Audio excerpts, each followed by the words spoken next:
अल्लाहुम्मा सल्ली अला सय्यिदिना मुहम्मदिन व अला आलि सय्यिदिना मुहम्मदिन व बारिक वसल्लम।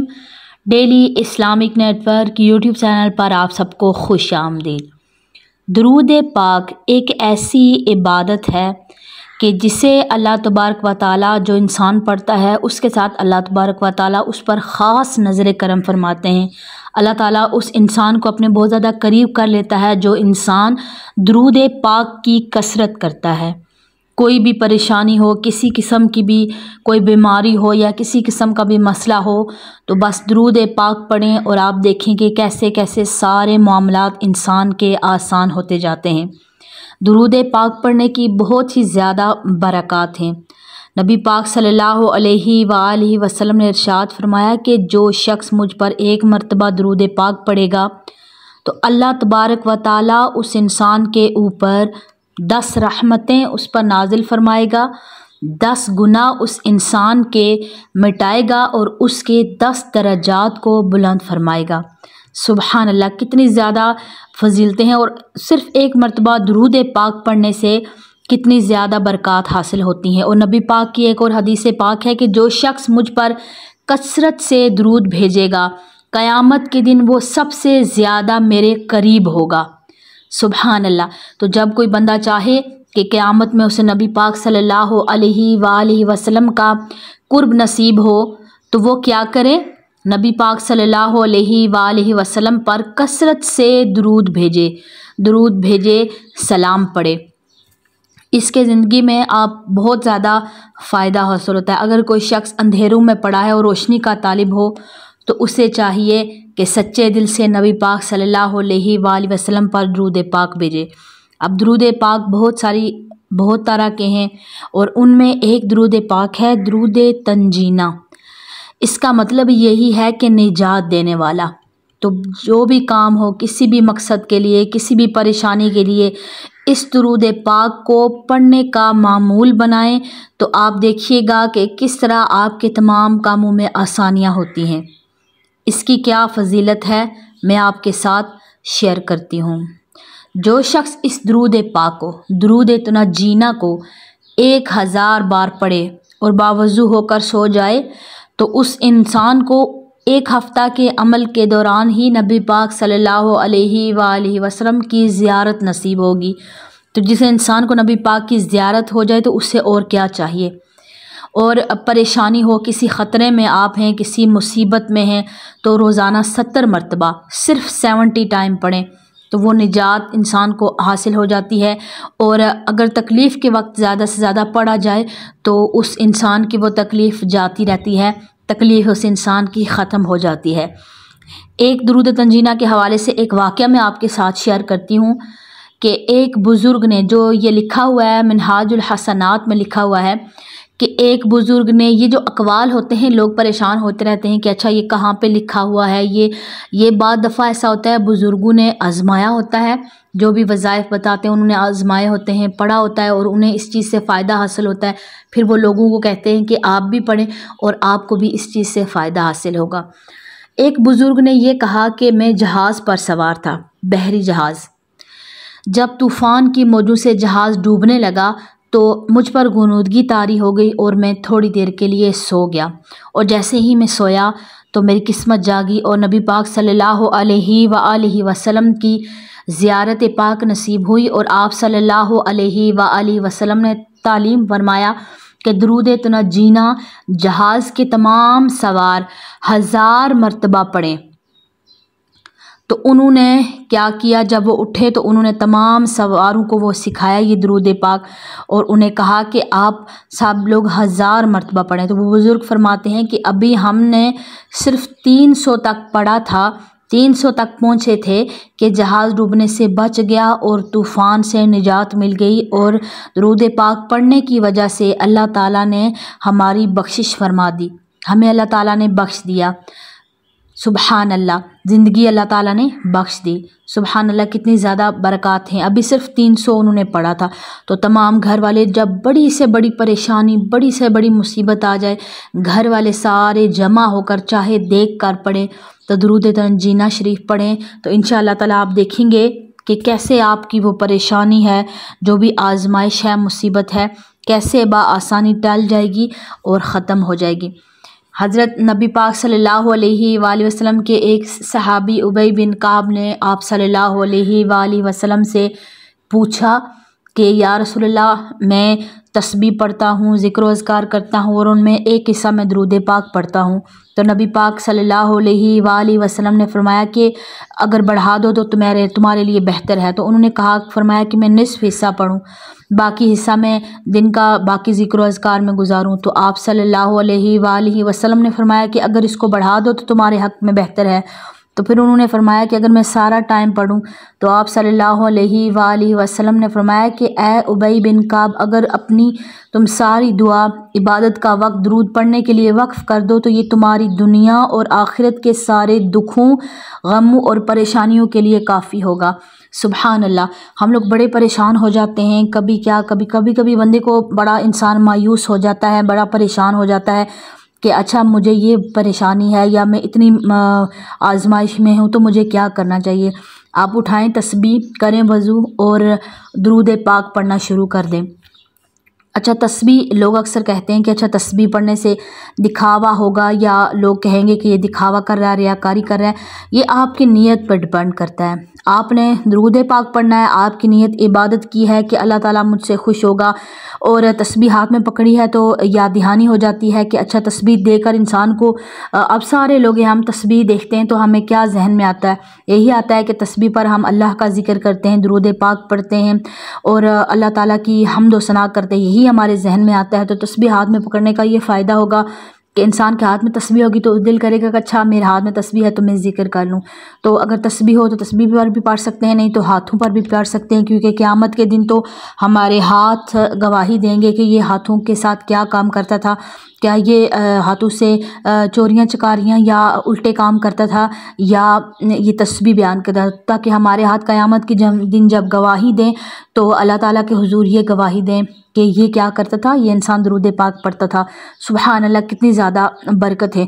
और आप ना एक आसान तरीका ये है कि आप दुरूद पाक पढ़ें। ये नहीं है कि अब मुसीबत आ गई है, हमने शुरू कर दिया दुरूद पाक और बाद में हमने छोड़ दिया, लगातार पढ़ें। अल्लाह ताला को ऐसी इबादत पसंद है, चाहे कम हो लेकिन मुस्तकिल मिजाजी के साथ हो, हमेशा हो। अल्लाह ताला ऐसी इबादत को पसंद फरमाते हैं। तो ऐसी इबादत करनी है कि जो रोज़ाना की बुनियाद पर हो। ऐसा नहीं है कि एक दिन पढ़ा और 10 दिन छोड़ दिया, फिर जब मुसीबत आई फिर पढ़ा, ऐसा नहीं करना। फिर जब इंसान लोगों की दुआ कबूल नहीं होती, लोग बड़े परेशान हो जाते हैं कि अच्छा हमने तो इतने हज़ार दफ़ा पढ़ लिया है। तो अब एक आसान तरीका देखें कि आप डॉक्टर के पास जाते हैं, डॉक्टर आप बीमारी बताते हैं डॉक्टर को कि मुझे ये मसला है। डॉक्टर आपको जो भी नुस्खा लिख के देंगे, आपको मेडिसिन देंगे, गोलियां, सिरप वगैरह जो कुछ भी देंगे, आप घर लेकर आते हैं उन्हें। तो क्या आप एक ही दफ़ा पूरी जो शीशी है वो पी लेते हैं और सारा पत्ते पूरे सारी गोलियां खा जाते हैं? ऐसा तो नहीं होता। डॉक्टर आपको कहते हैं कि महीना खानी है, 15 दिन खानी है, तो आप उसी तरह सुबह जैसे वो लिख कर देते हैं कि एक एक गोली खानी है, सुबह शाम, सुबह दोपहर शाम, तो उसी तरह आप वही उसी तरह करते हैं। तो इसी तरह यही हिसाब हमारे अज़कार का होता है कि जब भी हम ज़िक्र व अज़कार करें तो रोज़ाना की बुनियाद पर करें, चाहे थोड़ी तादाद में हो लेकिन रोज़ाना की बुनियाद पर करें। उससे ऐसा नहीं है कि किसी दिन हम स्किप कर दें। कभी कभी स्किप हो जाए तो ठीक है, लेकिन जानबूझकर मस्तियों में ऐसे छोड़ देना कि अच्छा अब तो मेरे मसले सारे हल हो गए, बस भूल जाते हैं हम लोग। तो ना अपनी आप अच्छे वक्त में आप अल्लाह ताला को याद रखें, तो बुरे वक्त में फिर आपको अल्लाह ताला के सामने जाते हुए ताकि शर्मिंदगी ना हो कि हम अच्छे वक्त में हम अल्लाह को भूल गए थे, गफलत में थे और अब बुरा वक्त आ गया तो हम अल्लाह ताला के सामने आ गए हैं। तो हमेशा ऐसा ही रवैया इख्तियार करें कि आपको जब मुसीबत परेशानी में हो तो उस टाइम अल्लाह ताला के सामने फिर ये ना हो कि शर्मिंदगी होती है इंसान को कि कौन सा मुँह लेकर जाएं। तो फिर ना इंसान को अल्लाह ताला के सामने जाते हुए भी फिर इंसान को शर्मिंदगी ना हो, डरना चाहिए अल्लाह ताला को। इसी तरह हज़रत आदम अलैहिस्सलाम को जब अल्लाह ताला ने पैदा फरमाया था तो फरिश्तों को हुक्म दिया कि इन्हें सजदा करो।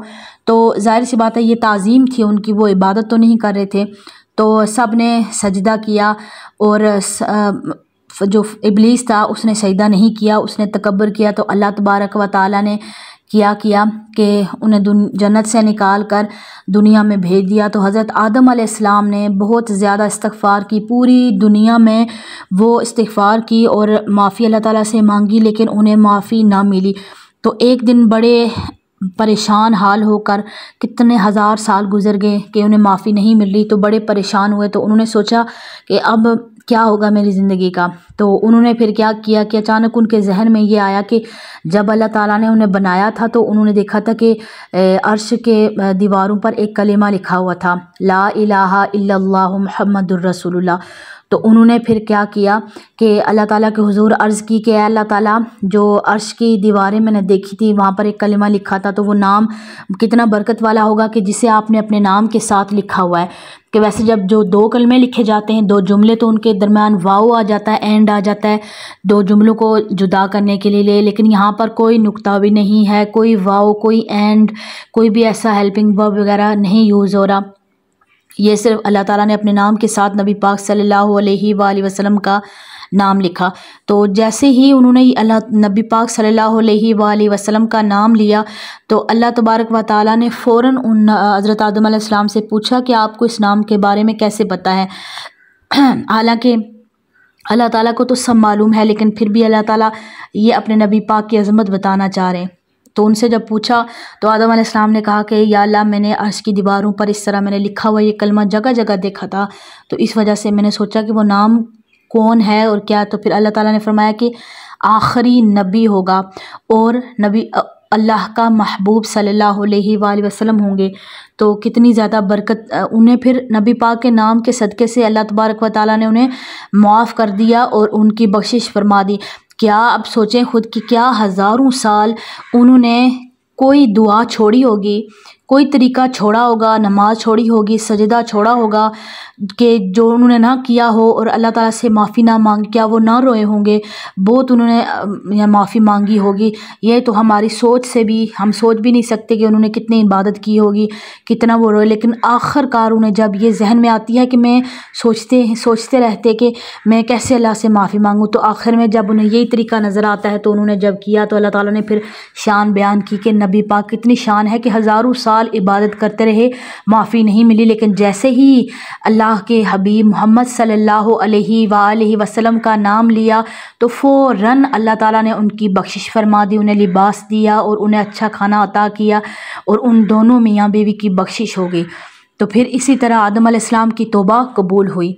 ये सारा वाक़या लिखा हुआ है ज़ियाउल कुरान जिल्द नंबर 1 में, आप वहाँ पर जाकर पढ़ सकते हैं, जहाँ पर आदम अलैहिस्सलाम का ये जो वाक़या बयान हुआ है सूरतुल बक़रा में, वहाँ पर आप जाकर तो उसकी तफसीर में ये सारा वाक़या, तफसीर इब्न कसीर में भी आपसे सारा वाक़या आप ख़ुद भी डिटेल के साथ पढ़ सकते हैं इंशाअल्लाह ताला।